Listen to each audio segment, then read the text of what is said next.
네, 고맙습니다. 감사드립니다. 다음에도 또 준비해 주셔서 연주해 주시면 고맙겠습니다. 네, 제가 예언의 신 이제 한 책을 갖고 나왔는데요. 이 책은 시대의 소망이에요. 그 영어로 된 책인데 이게 한 권으로 이제 묶여 나왔는데 원래 그 미국에서 발행할 때는 대개 다 한 책들인데 저희 나라에서 이제 번역하면서 이렇게 두 권, 세 권이 됐는데 아무튼 제가 청년 시절에 읽었던 그 시대의 소망입니다. 그 제가 이걸 이렇게 펼쳐보면 그 제가 이제 시간 날 때마다 특별히 아침에 이제 이 시대의 소망을 좀 많이 읽었는데 그 젊은 시절에 이 예언의 신을 읽으면서 그 받았던 은혜를 이렇게 제가 적어놓은 이제 그 내용들이 이 페이지마다 이렇게 있게 되고 그래서 그때 내가 이 책을 통해서 은혜를 좀 많이 받았구나 하는 그런 이제 좀 떠오름을 갖게 되었습니다. 교우님들도 이제 성경 말고 워낙 또 저희들이 보는 책들이 많긴 한데 한번 그 예언의 신 가운데 좀 한 책들을 꼭 택하셔서 이 보감이 되셨으면 좋겠습니다. 제가 첫 시간 시작하면서 특별히 결혼을 앞둔 청년들은 이 재림 신도의 가정 좀 빠르긴 하지만 세 자녀 지도법 또는 식생활과 음식물에 관한 권면 이런 책들은 아주 시적절한 책이고요. 특별히 여집사님들은 식생활과 음식물에 관한 권면 이 책은 또 굉장히 좀 필요하다고 생각이 듭니다. 그러니까 이제 신앙적인 책과 함께 실제적으로 가정에나 아니면 건강에 좀 필요한 책자들이 꽤 여러 가지가 있는데 그 중에 이제 한 책을 택하셔서 도움을 받으셨으면 좋겠습니다. 이 강목을 좀 다 받으셨죠?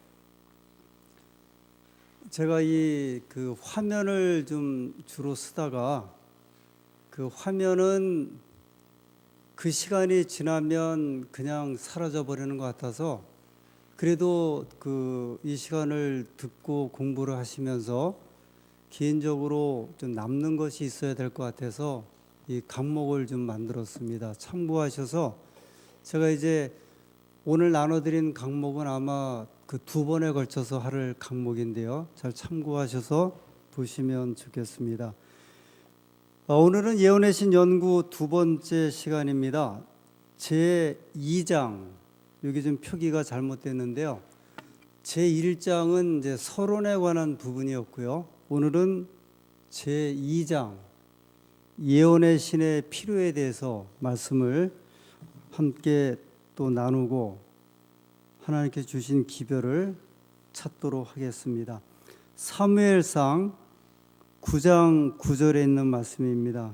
여기 강목에도 기록을 해놨는데 일단 성경 말씀을 보도록 하겠습니다. 사무엘상 9장 9절.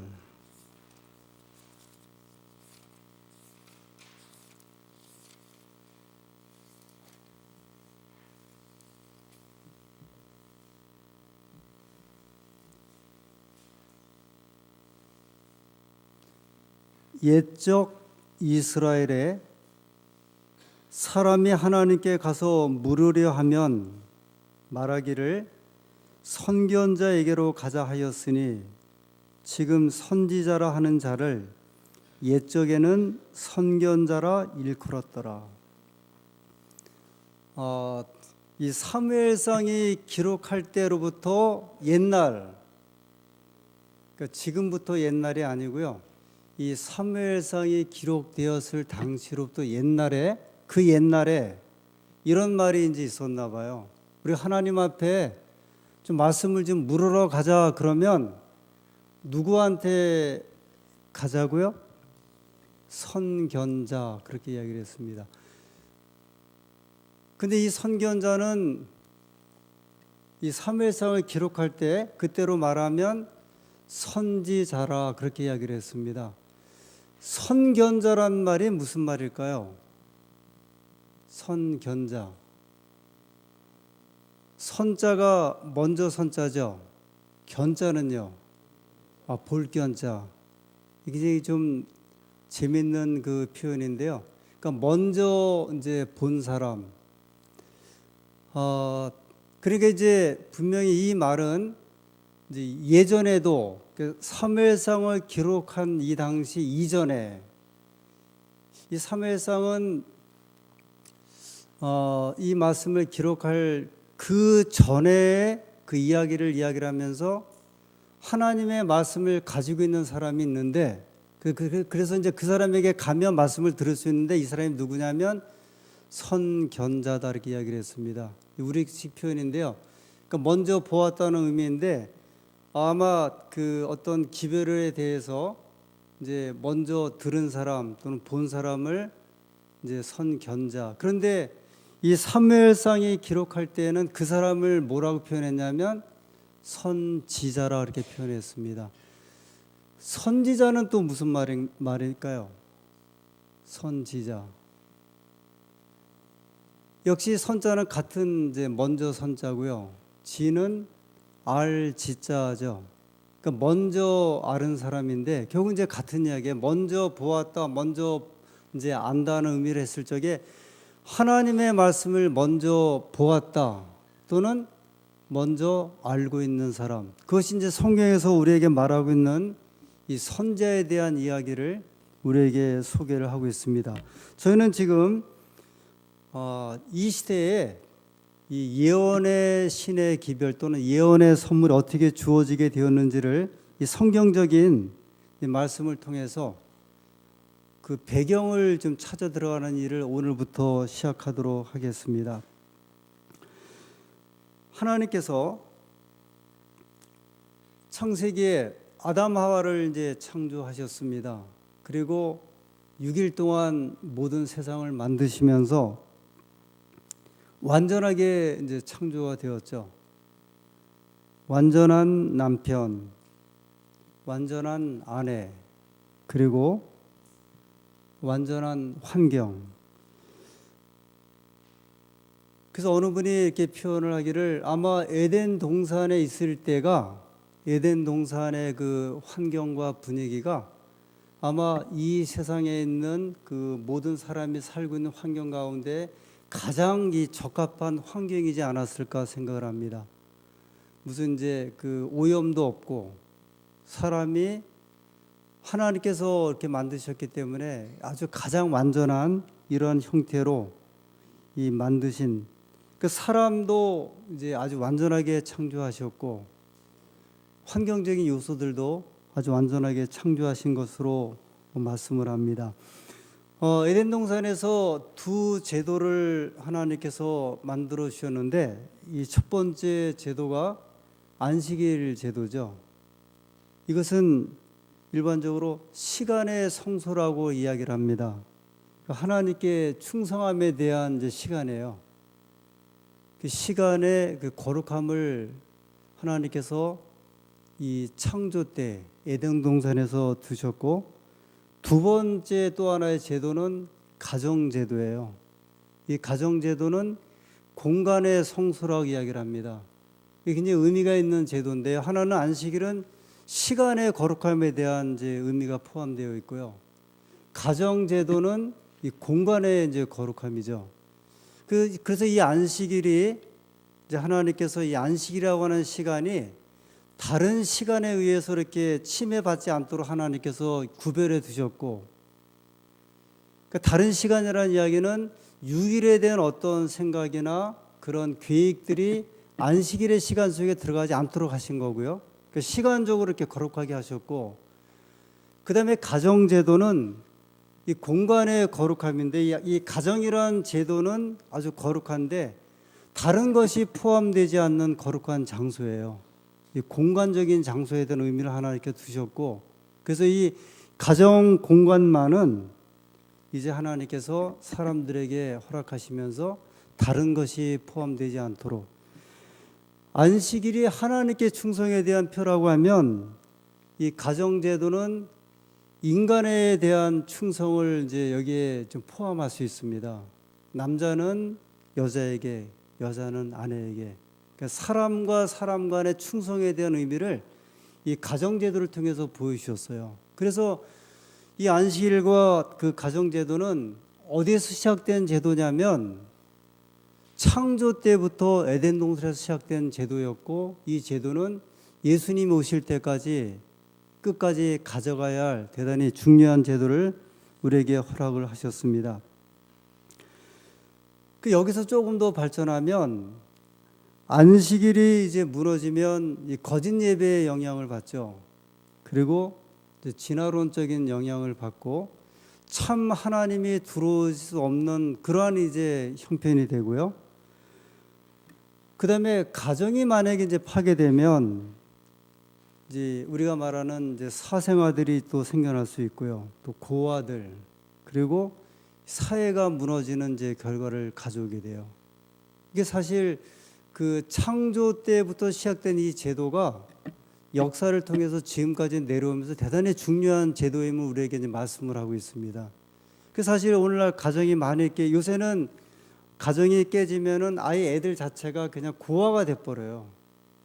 그래서 막 서로 안 맡으려고 하는 형태로 이제 가져가게 되고, 이렇게 되다 보니까 사회가 아주 이 혼란스럽고 이런 일들이 이제 발생을 하게 됩니다. 근데 하나님께서 세상을 창조하실 때 가장 완전하게 완벽하게 창조하신 그 결과물이 두 제도, 이 안식일 제도와 가정 제도입니다. 그런데 불행하게도 창세기 3장에 보면 이제 아담과 하와가 범죄함으로 이제 죄가 시작됩니다. 그 선악과를 따먹게 되고 이 죄의 영향을 받게 되죠. 이 아담과 하와가 죄를 지으면서 가장 처음 시작된 변화가 하나님과 인간과의 관계가 이렇게 깨어지는 이제 단계로 들어가게 됩니다. 그 한 말씀이 이사야서 59장 2절에 있습니다. 이사야 59장 2절.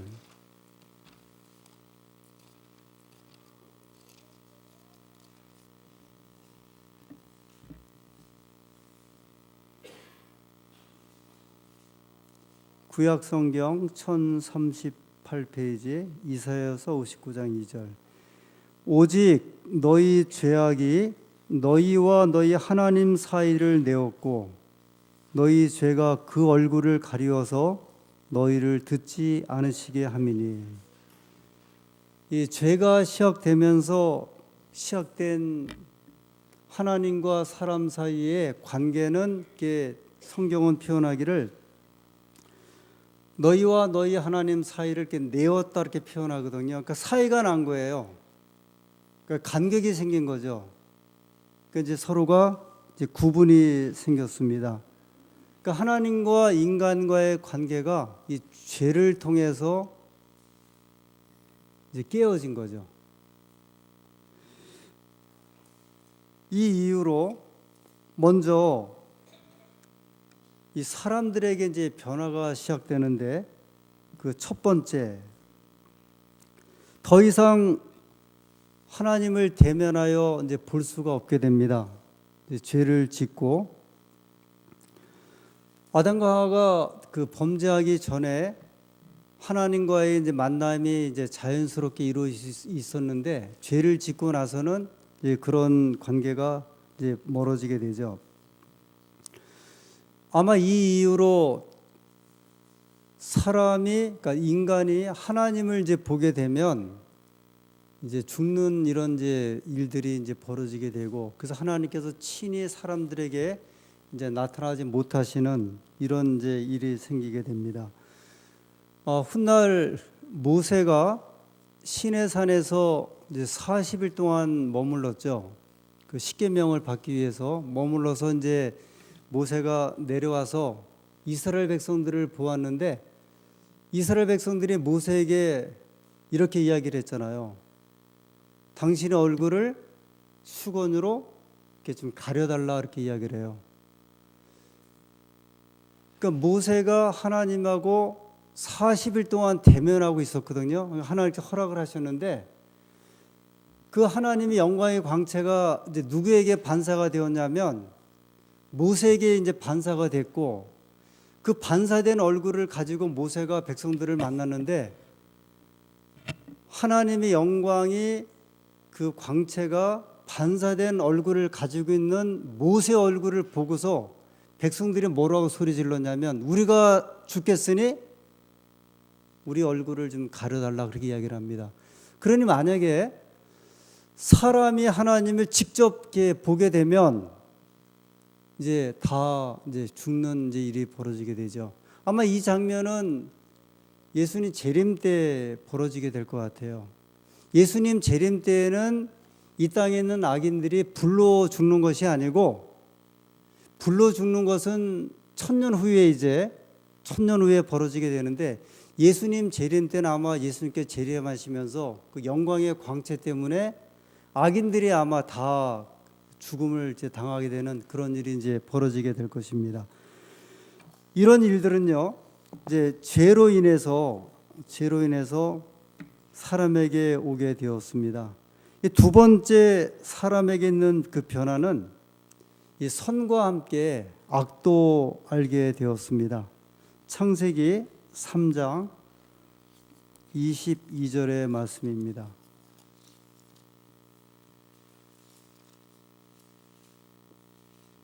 창세기 3장 22절. 여호와 하나님이 가라사대 보라, 이 사람이 선악을 아는 일에 우리 중 하나같이 되었으니. 아담 하와가 이제 따먹고 범죄한 과일이 선악과죠. 사실 선악과는 그 독이 있어요, 없어요? 독이 없다고 돼 있어요. 선악과는요. 물론 생명과도 독이 없죠. 생명과는 그 과일을 먹으면 이제 영원히 살 수 있는 그 생명 과일인데, 선악과도 독은 없었어요. 왜냐하면 독이 있었으면 아담 하와가 먹고서 아마 바로 죽었을 터인데 독은 없었어요. 아담 하와가 죽은 이유는, 그들이 이제 그 죽게 된 이유는 이제 불순종함으로 인해서 죽게 된 거예요. 그런데 이제 그 에덴 동산 중앙에 두 나무를 두셨잖아요. 선악과 생명과를 뒀고 그 옆에 있는 과일은 선악과로 되어 있거든요. 그 선악과라고 하는 이 의미는 이제 선과 악의 지식의 나무, 선과 악을 알게 하는 나무, 이제 그런 뜻일 거예요. 이 선악과가 여기 성경에도 그대로 이제 선악을 아는 일에, 그러니까 하나님께서는 아담 하와를 먼저 창조하신 다음에 그들에게 이제 무엇만 알려주셨냐면 선만을 알게 하신 거예요. 생명과일을 먹고 순종하면 선만을 알고 그 세계에 살게 하셨는데, 이들이 선악과를 먹고서 뭐를 알게 되었냐면 악을 이제 알게 된 거거든요. 이 악이라고 하는 것은 하나님과 이제 반대되는 그 개념의 그런 어떤 영향인데, 그래서 이들이 선악과를 따먹고 악이 들어옴으로 그들의 이제 사고 속에, 생각 속에 악의 영향을 이제 받게 되었습니다. 이것이 이제 선악과를 따먹은 인간에게 미치는 이제 그 영향이에요. 사람의 이제 그 변화가 이 악에 대한, 악의 어떤 모양, 악에 대한 생각, 이제 이런 것들이 이제 사람에게 이 들어오는 과정을 이 창세기 3장 22절에 선악을 아는 일에 우리 중 하나같이 되었으니 이렇게 말씀을 하시면서 사람에게 그 필요하지 않는 이제 악에 관한 부분을 이제 보게 된 것입니다. 세 번째로 사람에게 온 변화는 이제 두려움이 오게 되었죠. 이 창세기 3장 8절부터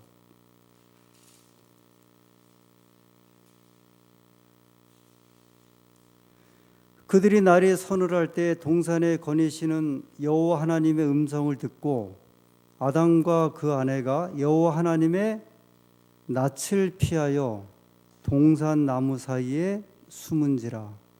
여호와 하나님이 아담을 부르시며 그에게 이르시되 내가 어디 있느냐 가로되 내가 동산에서 하나님의 소리를 듣고 내가 벗었으므로 두려워하여 숨었나이다. 저희가 아까 이사야서에 그 죄악이 너희와 하나님 사이를 이렇게 내었다 이렇게 표현했죠. 그게 이제 사이가 갈라진 표현이거든요. 근데 그 장면을 창세기 3장 8절부터는 하나님께서 아담과 하와를 부르실 때 그 장면을 소개하세요. 하나님께서 아담아 내가 어디 있느냐 하니까 아담이 하나님의 낯을 피하여 이 동산 나무에 이제 숨은 거죠. 그러니까 죄를 지은 이 사람의 변화가 그 사고의 변화가 이제 들어온 거예요. 이 선악과를 먹음으로 악의 영향을 이제 받게 됐고, 그 다음에 이 두려움이 임하게 되었고, 그 다음에 벗었으므로 수치를 이제 알게 된 겁니다. 우리가 뭐 저희들이 이제 경험해 볼 때, 만약에 저희가 이렇게 어렸을 적에 그 잘못한 일이 있으면 되게 어떻게 행동을 하냐면 부모님을 이제 만나려고 하질 않죠, 그죠? 그렇게 피하죠. 특별히 이제 누구를 피하냐면 아버지 피하게 되죠. 저희가 아이들 키울 때도 마찬가지죠. 아이들이 뭔가 잘못하면 분명히 부모는 알고 있고 애들은 잘못하면 애들은 이제 피하죠. 뭐 집에 안 들어오려고 한다든지 아니 옆방으로 간다고 하든지. 이것은 이제 아담과 하와가 최초로 겪었던 그들의 생활과 생각의 변화였어요. 이제 두려움이 임하게 되었고, 그 다음에 무엇인가 잘못되었다는 사실을 깨닫게 되었고요. 그것은 뭐냐면 이제 선악과를 먹음으로 오는 하나의 그 현상이에요. 그래서 이제 어느 목사님은 선악과를 가리켜서 오늘날 11조와 같다 이렇게 표현하신 분도 있고요. 또 저희가 이 말씀을 보면 우리가 사는 삶의 현상 속에 이 선악과는 다 있는 것 같아요. 그것은 이제 건드리지 말아야 할 것, 우리가 이제 그 취하지 말아야 할 것은 아마 우리 시대에 아마 존재하는 그 선악과이면은 틀림이 없는 것 같아요. 그 만약에 우리가 이제 그런 일이 정당하다고 하면 거기에 대해서 좀 부끄러움이라든지 아니면 두려움이 있을 수 없는데, 그 두려움을 인식하고 무엇인가 양심의 찔림을 경험한다는 이야기는 어떤 면에서 보면은 그 악에 대한 부분을 우리가 인지하고 있으면서 이것이 이제 잘못되었다는 것을 깨닫게 되는 하나의 그 경험적인 일들인 것 같아요. 근데 이런 일을 누가 이제 시작을 하게 되었냐면 아담 하와가 선악과를 먹음으로. 그러니까 이제 하나님과의 관계에 있어서 아담과 하와는 선악과를 먹기 전에는 전혀 문제없는 상태였던 것은 틀림이 없어요. 그죠?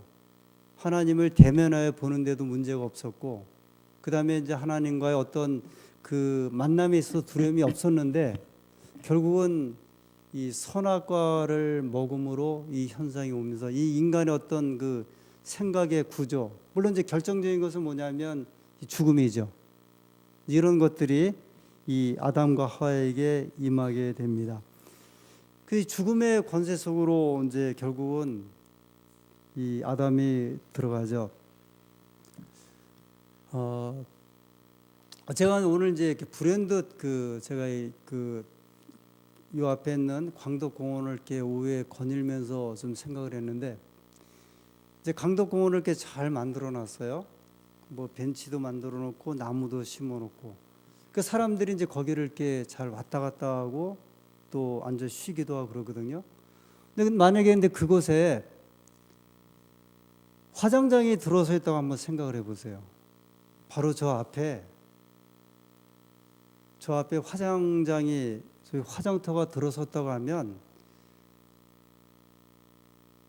왜 그 어느 지역의 동네에 있는 사람들이 예를 들어서 화장터가 들어온다고 했을 적에 그렇게 극렬하게 반대를 할까? 근데 그건 저희도 이제 마찬가지라고 생각이 들어요. 만약에 우리가 사는 지역에 내가 살고 있는 가정이 있고 집이 있고 삶의 터전이 있는데 그곳에 화장터가 들어온다. 그게 필요하긴 하지만 그 화장터는 가장 결정적으로 무엇을 의미하냐면 죽음에 대한 이제 의미를 가지고 있거든요. 그래서 이 앞길로 계속해서 그냥 하루에 수십 대, 수백 대의 연구차가 이렇게 드나든다고 한번 생각을 해보세요. 사람들이 왜 그렇게 생각할 수밖에 없냐면 이 죽음이라고 하는 것은 어떤 면에서 보면 성서적으로 보면은 저주거든요. 인간에게 필요치 않았던 것을 사람이 죄를 지음으로 오게 되었는데 가장 분명하게 드러난 것이 뭐냐면 이 죽음에 대한 일이었는데 그 죽음의 어떤 이제 그 모습이 계속 우리가 사는 지역을 이렇게 왔다 간다 생각을 할 때 과연 그것을 누가 제대로 이렇게 바라보면서 좋게 표현할 수 있을까? 사람이 언제부터 이렇게 죽어가기 시작을 할까요? 몇 살 정도부터요? 70, 나이 70이요. 제가 아주 깜짝 놀랄 만한 이제 한 의사 선생님 이야기를 들었는데 생후 3개월부터 동맥경화가 시작이 된대요. 우리 몸에 이제 변화가 뭐 세포가 한 달을 산다고 하던가요? 어떻게 보면 태어나면서부터 이미 몸에서는 변화가 시작이 되는 거거든요. 이 죽음의 그늘은 생각보다는 굉장히 빨리 시작이 돼요. 인간이 출생을 하면 사실은 그게 출생을 해서 막 60년, 70년이란 긴 시간의 삶의 어떤 그 시간이 있는 것처럼 보이지만 불행하게도 사람이 태어나서 얼마 지나지 않아서 이제 노화가 시작이 되고 이런 현상들이 시작이 되는데 그 결정적인 원인은 뭐냐면 죄로 인해서 이런 현상들이 이제 벌어지게 되는 겁니다. 죄로 인한 다섯 번째는 창세기 3장 11절. 가라사대 누가 너의 벗었음을 내게 고하였느냐? 내가 너더러 먹지 말라 명한 그 나무 실과를 내가 먹었느냐? 12절에 아담이 가로되 뭐라고 얘기를 해요? 하나님 주셔서 나와 함께 하신 여자 그가 나에게 선악과를 주므로 내가 범죄하였나이다. 이 유명한 이제 그 변명의 변명이 시작되죠. 하나님께서 내가 왜 이렇게 두려워에 숨었느냐 물어보니까 아담은 뭐라고 변명하냐면 하나님께서 나에게 주신 누구 때문에 그렇다? 여자 때문에 그렇다. 그래서 여자에게 물어보니까 여자는 뱀이 이제 그렇다고 그렇게 표현을 하죠. 여러분 혹시 이제 그 이런 경험 해보셨어요? 어떤 이제 사람하고 예를 들어 이제 우리가 가깝게 말하면 이제 뭐 아내하고 아니면 어떤 이제 상관 있는 일을 하는 사람들하고 어떤 이제 그 문제가 생겼을 적에 많은 경우에는 이게 내가 잘못했구나, 내가 저 사람하고 이게 잘못해 이렇구나 하고서 그렇게 들어가는 것보다도 비록 혹시 잘못했다 할지라도요 뭐를 먼저 생각하냐면 그 핑계거리나 변명거리를 먼저 생각을 하게 될 거예요. 저 사람이 나한테 굉장히 기분 나쁘게 해놓고 이번뿐만이 아니라 옛날에 자꾸 그게 막 먼저 생각이 나갔고요. 그걸 가지고서 이제 그 마음을 이렇게 막 틀어지는 경험을 종종 하게 될 거예요. 이게 내가 잘못된 거구나 하고서 빨리 시작하는 게 아니고 무엇부터 들어오냐면 굉장히 기분 나쁜 일이나 아니면 과거의 일들을 자꾸 생각을 해갖고 그걸 먼저 끌어들이게 되거든요. 근데 이것은 예사일이 아니고 누가 시작된 일이냐면 아담 하와가 범죄한 이후에 인간에게 가져왔던 이제 그 사고의 변화예요. 이건 어쩔 수 없는 것 같아요. 이건 모든 사람이 가지고 있는 이 죄로 인한 이런 이제 결과들입니다. 그 다음에 여섯 번째로 범죄한 이후에 사람에게 바뀐 하나는 이제 그들의 마음이 하나님과 분리되었기 때문에 어둡고 이제 무지하게 됩니다. 제가 오래전에 서울의 적십자병원 엘리베이터를 이렇게 탔는데 그 엘리베이터에 가 보면은 격언들 이렇게 붙여놓죠. 그 좋은 말을 붙여놓는데 무슨 말이 붙어 있었냐면 부패한 사회에는 법률이 많다. 이제 그런 격언을 하나 이렇게 붙여놨더라고요. 부패한 사회에는 법률이 많다. 그 격언을 보면서 정말 이제 그렇다는 생각을 하게 되었는데요. 인간이 최초의 법은 딱 하나였어요. 무슨 법일까요? 뭐를 먹지 말라? 선악과를 먹지 말라. 그게 인간에게 주어진 처음에 딱 법 하나예요. 창세기에 그 법밖에 없잖아요. 선악과를 먹지 말라. 그 다음에 생겨난 법이 무슨 법이냐면 십계명이에요. 법이 10개로 늘어나죠. 십계명만 있는 게 아니라 십계명과 관련된 또 규례, 율례 이런 것들이 이제 모세의 법에 보면 또 생겨나기 시작을 해요. 예를 들어 살인했을 경우에는 그 살인이 고의인지 아닌지 판단할 이제 책임이 있고, 누가 도적질을 하게 되면 도적질에 대한 상세한 또 법들이 막 생겨나요. 처음에 법은 선악과 법 하나였다가 법이 몇 개가 돼요? 10개가 되죠. 나중에 모세오경에 보면은 10계명의 법이 점점 저렇게 또 발전해 갖고 수백 개의 법이 돼요. 오늘날에는 법이 율법 전서, 그 고시생들이 법 공부하는 거 보셨죠? 지금 그 공인중개사 시험이 굉장히 어렵다 그래요. 그런데 법 전문가들이 한 50년 전에 사법고시 시험의 그 내용들이 지금 공인중개사 정도 수준이었대요. 제가 그 말 듣고 깜짝 놀랐어요. 50년 전에는 지금 공인중개사 정도 수준만, 그 수준이 50년 전에 우리나라 사법고시 수준이었는데 50년이 지나는 동안에 법이 얼마나 많이 많아졌어요. 예를 들어 스마트폰이 생겨나기 전에는 스마트폰에 관한 법이 없었어요. 스마트폰이 하나 생겨나면 다음에 또 뭐가 따라 붙는지 아세요? 스마트폰이 하나 또 생겨나요. 예를 들어 전세제도가 생겨나면 전세법이 또 생겨나면서 법이 계속 늘어나면서, 그래서 그 말이 이 말이에요. 부패한 사회에는 법률이 많다는 이야기가, 사회가 부패하면 부패할수록 법이 어떻게 돼요? 많아지면서 누가 먹고 살게 되냐면 변호사들이 이제 먹고 살게 되는 거예요. 계속 고소하죠. 이제 고소하고 그 고소를 가지고 또 먹고 살고. 그러니 이게 이제 이렇게 결정된 이유는 뭐냐면, 이 범죄하면서 이 사람들의 마음이 점점 그래서 이제 어떻게 보면 지금 이 시대가 한국 사회에서 볼 때 가장 지성적인 사회거든요. 가장 똑똑한 사회라고요. 근데 가장 뭐가 많냐면 법이 많아요. 이게 모순이잖아요. 그죠? 이렇게 똑똑하고 서로 잘 알고 그러면 간단한 법 하나 가지고도 살아도 되는데, 십계명 하나만 가지고도 살아도 되는데, 사실 우리가 살아보면 십계명만 가지고도 살 수 있어요, 없어요? 살 수 있는데 이 사회는 십계명만 가지고는 안 돼요. 아주 무슨 신기술, 신물건, 신제도가 하나 생겨나면, 예를 들어서 무슨 국회에서 무슨 법 하나 만들죠. 거기에 관련된 법이 막 10년, 20년 지나면 수백 개가 또 관련된 법이 또 생겨나요, 이제. 이 원인은 뭐냐면 범죄함으로 인해서 사람이 바뀌게 된 이제 원인이었습니다. 이게 이제 사람에게 끼친 변화였는데, 그러면 하나님에게서도 어떤 이제 문제가 생겼어요. 하나님 편에서. 왜냐하면 누가 죽어야 돼요? 아담과 하와가 범죄함으로 죽어야 되거든요. 그래서 하나님께서 취할 수 있는 조치가 몇 가지가 있냐면 3가지.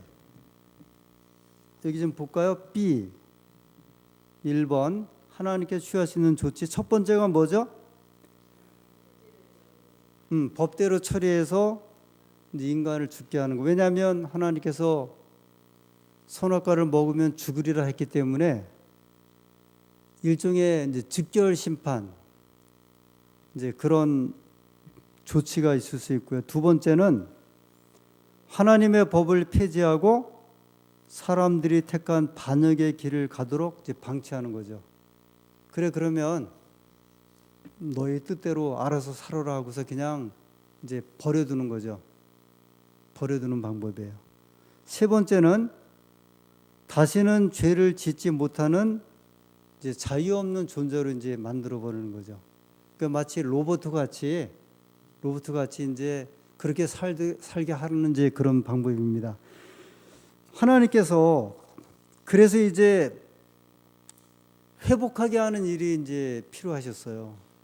하나님과 사람 사이에 사이가 낮고 그다음에 깨어진 관계가 되었거든요. 이 깨어진 관계를 이제 회복시키는 일이 이제 필요하죠. 우리 사람 사이에도 만약에 김 집사와 이 집사가 이제 싸움이 생겨서 갈라졌어요. 그러면 중간에 있는 사람들이 두 사람을 어떻게 해줘야 돼요? 하나를 만들어 줘야 되잖아요. 그래서 그들로 하여금 이제 화해해서 예전의 관계로 돌아갈 수 있도록 하나님께서 이 죄를 지은 인간하고 이제 사이가 났기 때문에 이제 갈라져 버렸어요.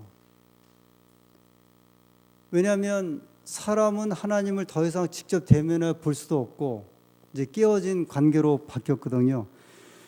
그래서 하나님과 사람 사이에 이 갈라진 그 사이에 그것을 이제 교통하는 연결시키는 이제 방법을 하나님께서 사람에게 주셨는데 그 첫 번째가 천사들이에요.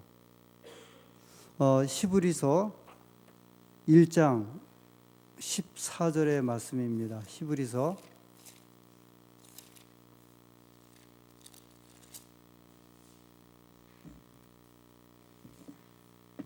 1장 14절. 히브리서 제가 드린 여기 한번 보겠습니다. 먼저 히브리서 1장 14절. 모든 천사들은 부리는 영으로서 구원 얻을 후사들을 위하여 섬기라고 보내심이 아니뇨. 그러니까 하나님과 사람 사이에 깨어진 관계에 그 관계를 회복시키기 위해서 교통하는 어떤 첫 번째 하나님께서 쓰신 방법은 천사들을 통해서. 그래서 천사는 하나님께서 사람들을 위해서 구원 얻을 백성들을 위하여 섬기라고 누구를 보냈냐면 천사를 보냈어요. 그게 소돔과 고모라 성이 멸망할 때 누가 내려옵니까? 천사들이 내려오죠.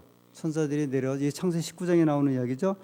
롯에게 나타나 갖고 롯의 가족들에게 어디서 나오도록 말씀하셨냐면 소돔과 고모라 성에서 빨리 나오라고 할 때 그때 그들을 구원하기 위해서 하나님께 누구를 보내셨냐면 천사들을 이제 보내신 거예요. 하나님께서 천사들을 통해서 사람과 하나님 사이를 회복하게 하는 일을 하셨습니다. 두 번째가 이 천연계를 통해서 하나님께서 사람과 하나님 사이를 회복하기를 소원하셨는데 로마서 1장 20절. 로마서 1장 20절.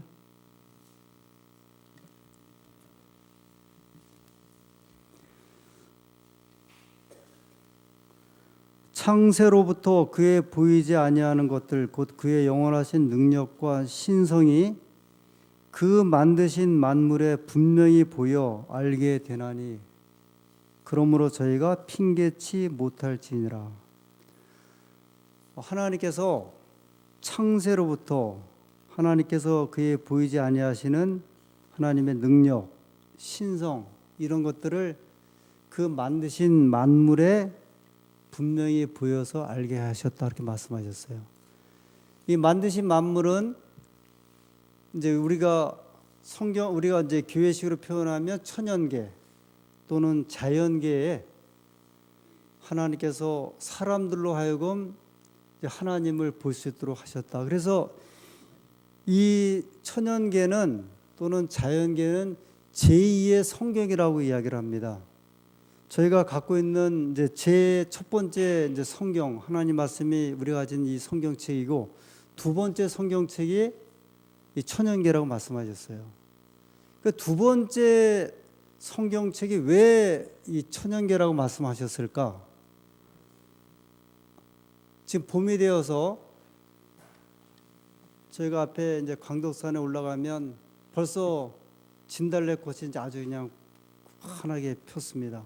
그다음에 바닥을 보면 제비꽃이 이렇게 이제 펴서 조그만 꽃들이 피어 있고, 그러면 우리가 그 진달래라든지 아니면은 제비꽃 같은 꽃을 보면서 이제 감탄을 표하지 않습니까? 그래서 뭐라고 이야기를 해요? 참 하나님께서 어떻게 철마다 예쁜 꽃을 피게 하셨고, 제가 이제 그 전에 이 창조에 관한 이야기를 할 때 햇빛은 여러분 얼마나 센지요? 햇빛이. 그래서 이제 마당이 막 봄에 이제 그 추위에 마당이 막 얼었다 녹았다 해갖고 막 이렇게 질게 될 때 햇빛이 한 3-4시간만 이렇게 땅을 쬐면 그 땅이 바로 그냥 말라버려요.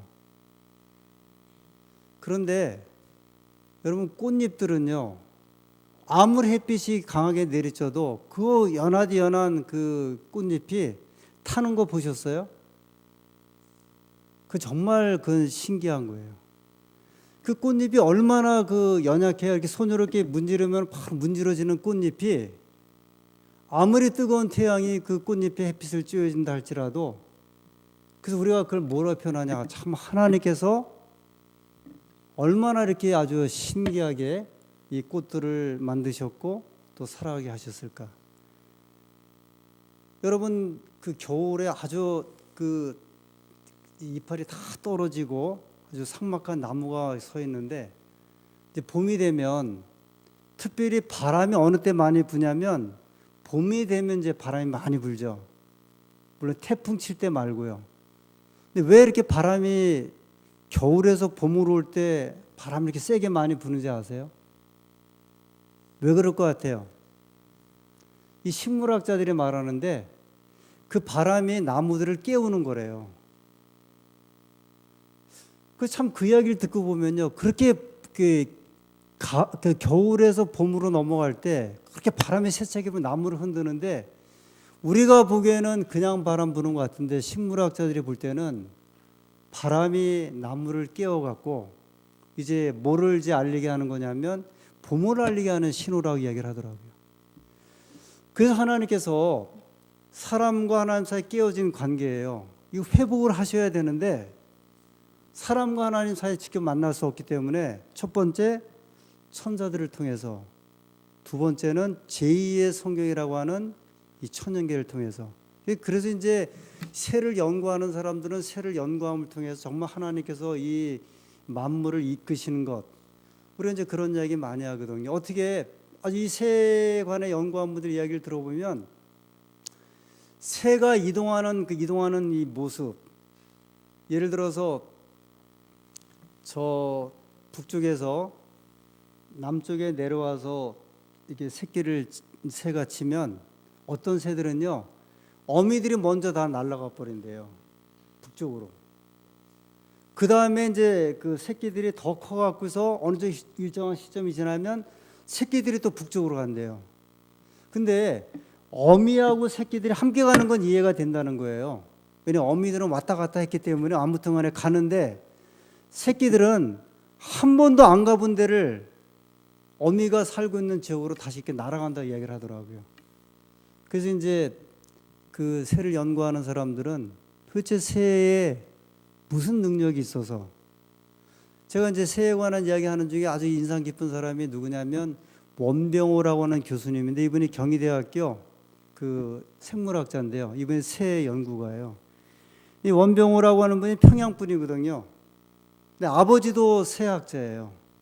근데 아들은 남한에 내려왔는데 아버지는 못 내려오고 이제 북에 계셨는데, 새들은요 늘 자기들이 다니는 길만 다닌대요. 근데 새를 연구하는 학자들은 새를 채집해 갖고 새의 그 발목에다가 고리를 걸잖아요. 그래서 거기 고리 약자의 기호에 어디에서 어느 연구소에서 어느 나라에서 누가 이 새를 갖다가 이제 채집해서 보낸다. 근데 한 번은 새를 채집해 보니까 평양에 살고 있는 자기 아버지가 보낸 새예요. 근데 그 당시만 해도 남북이 완전히 막혀 있어서 이 생사를 확인할 수 없었는데, 이 원병호 교수라고 하는 분은 자기 아버지가 살아있음을 그 새를 통해서 아셨다 이야기를 하더라고요. 근데 그분들이 말할 때 먼저 새들은 늘, 뭐 짐승도 마찬가지죠.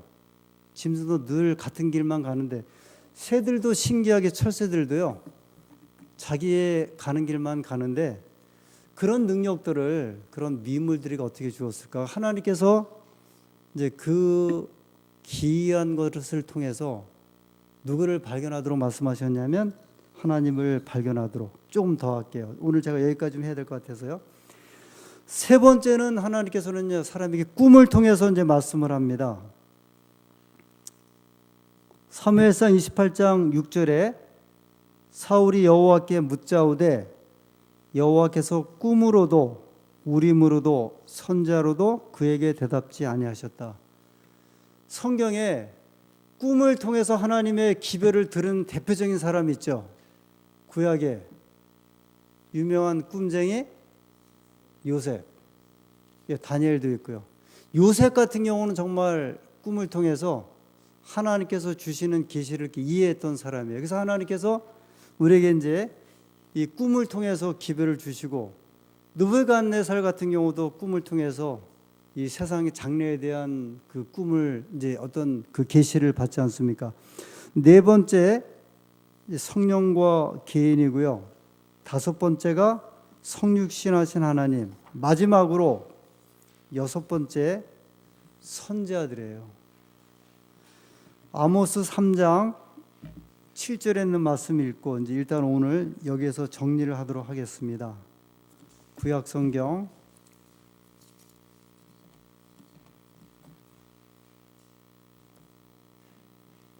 아모스 3장 7절. 주 여호와께서는 자기의 비밀을 그종 선지자들에게 보이지 아니하시고는 결코 행하심이 없으시리라. 하나님께서 하나님의 뜻을 이렇게 전하고 또 하나님과 사람 사이에 그 교통하는 것 가운데 있어서 물론 여러 가지 방법을 쓰였어요. 천사들을 사용하기도 하셨고 또는 천연계를 통해서 이제 꿈을 통해서. 그런데 가장 결정적이고 중요한 것은 주 여호와께서는 자기의 비밀을 그 종 선자들에게 보이지 아니하시고는 결코 행하심이 없다. 그래서 하나님이 하실 일을 누구에게 알려주셨냐면 선자들에게. 그 선자는요, 최고의 의미에 있어서 하나님께로부터 직접 영감을 받아 말하고 하나님께로서 받는 바 기별을 백성들에게 전하는 자이다. 성경에 이제 그 하나님의 종 가운데 두 대표적인 종이 있어요. 한 종은 누구냐면 제사장이에요. 또 한 종은 누구냐면 선자예요. 근데 제사장과 선자가 구별되는 게 있는데, 제사장은 늘 누구를 향해서 써요? 하나님을 향해서 쓰죠. 그래서 사람의 죄를 가지고 돌아서서 어디를 바라보게 되냐면 이제 하나님 편을 이렇게 바라보죠. 늘. 그래서 제사장은 늘 등을 이제 뒤에 쪽으로 보여요. 그게 이제 구약의 하나의 제도였고, 선지자는 늘 어디를 향해서 서 있냐면 사람을 향해서 서 있어요. 근데 여러분 혹시 이 대통령 무슨 장례식 때 보면 그 종교 단체에서 와서, 종교 단체의 이제 대표자들이 와서 장례식 때 예식을 하죠.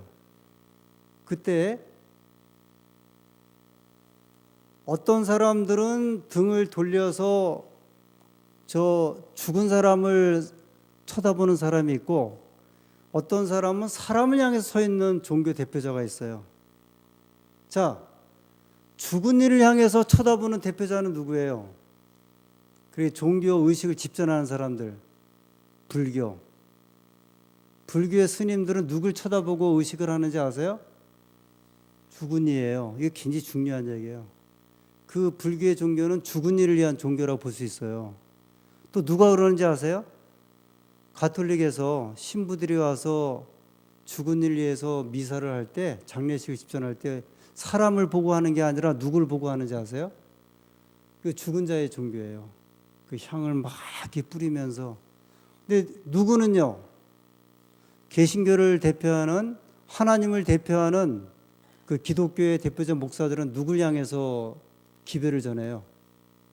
대중을 향해서. 이것은 죽은 이를 위한 설교가 아니라 누굴 향한 설교예요?